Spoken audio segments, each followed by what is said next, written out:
conférence de presse.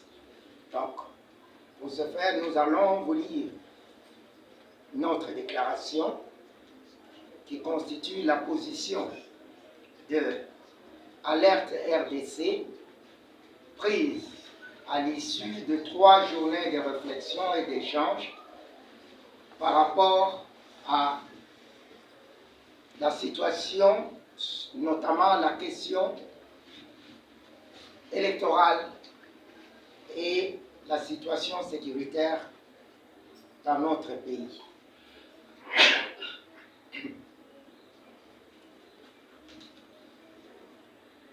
Déclaration d'alerte RDC sur les élections de 2023 en RDC.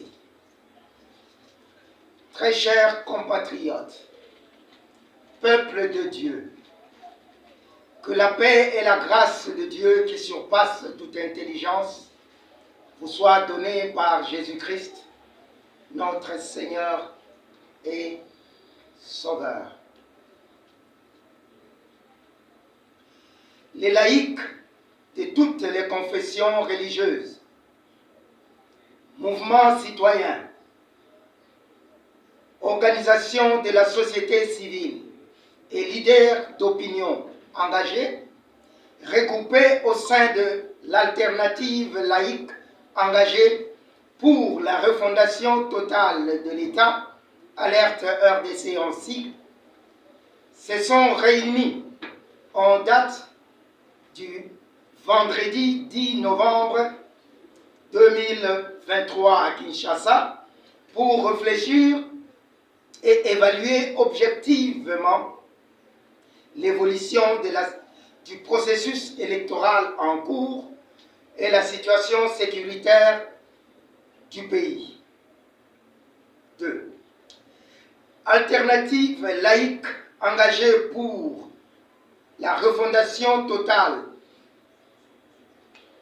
de l'État porte une attention particulière au processus électoral en cours qui doit être crédible, transparent, inclusif et dans un climat apaisé. La Constitution de la République du 16 février 2006, telle que modifiée à ce jour, renseigne dans son exposé des motifs que depuis son indépendance, le 30 juin 1960, la République démocratique du Congo est confrontée à des crises politiques récurrentes dont l'une des causes fondamentales est la contestation de la légitimité des institutions et de leurs animateurs.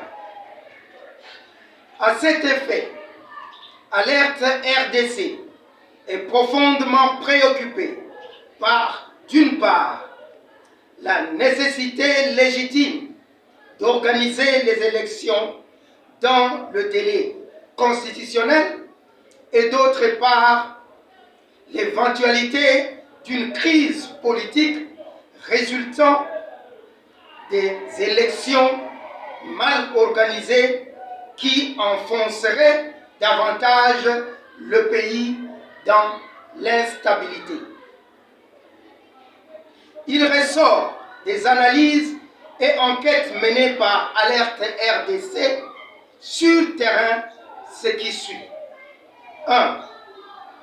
Le non-enrôlement des électeurs dans certaines zones à conflit, dont en Ituri, au nord Kivu, au Kwango, au Maïndombe, malgré la volonté exprimée de la CENI.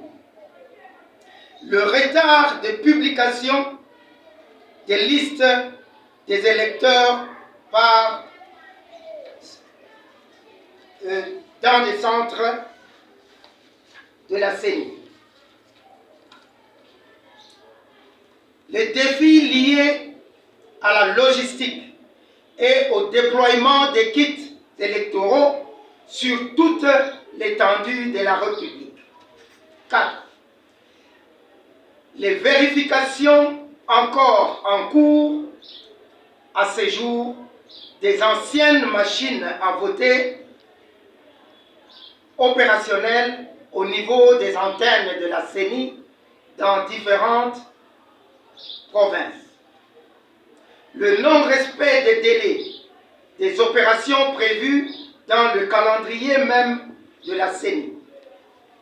Les pertes des données des électeurs dûment enrôlés appellent les acteurs politiques de la majorité et du pouvoir, de la majorité au pouvoir et de l'opposition, et la société civile, ainsi que les confessions religieuses, à envisager une période extra-constitutionnelle pour éviter un éventuel chaos du fait des élections organisées dans la précipitation.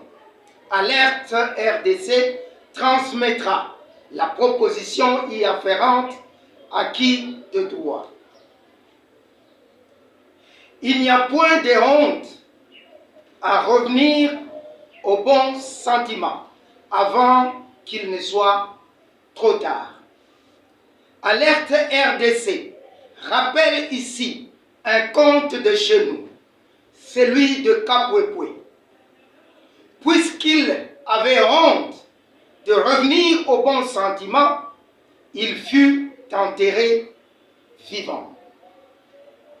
Ainsi, Alerte RDC recommande aux compatriotes Denis Kadiman, président de la centrale électorale de la RDC, au regard de réalités opérationnelles contraignantes, comme il les a lui-même souvent évoquées, de dire la vérité au peuple congolais dans l'ensemble et au chef de l'État singulièrement sur le risque d'incertitude, donc sur les risques qu'encourt la nation entière en allant aux élections dans les conditions d'incertitude actuelles et d'enclencher de ce fait les mécanismes légaux pour la suspension du processus électoral avant qu'il ne soit peut-être trop tard. Faute de quoi, il serait tenu strictement et personnellement responsable de toute situation malencontreuse pouvant surgir. Alerte RDC et le peuple congolais n'attendront pas les sanctions internationales pour réclamer justice. Même un train en marche face à un obstacle s'arrête avant de repartir dès que les conditions deviennent favorables. C'est la voie de la sagesse, une sagesse bantoue qui a traversé les frontières et les âges. 2. Au gouvernement de la République, le ministre des Finances, en l'occurrence, de fixer l'opinion sur les allégations concernant l'exécution du plan de décaissement des fonds destinés à l'organisation des élections. Au président de la République, chef de l'État, garant de la nation et du bon fonctionnement des institutions, avec l'expression de nos hommages les plus déférents, d'user de toutes les prérogatives constitutionnelles lui dévolues pour rassembler toutes les filles et fils du pays afin de réfléchir ensemble sur la situation globale du pays, lever les options conséquentes susceptibles de recréer le climat de confiance mutuelle et renforcer l'unité et la solidarité nationale. 4.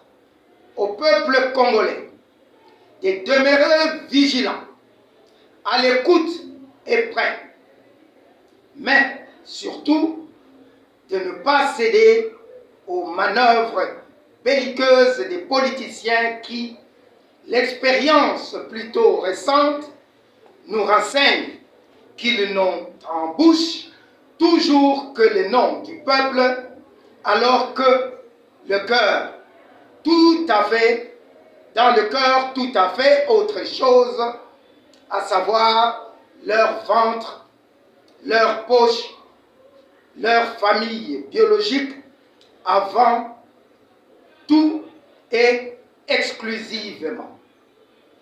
Ceci doit cesser et ceci va cesser pourvu que le peuple congolais prenne conscience.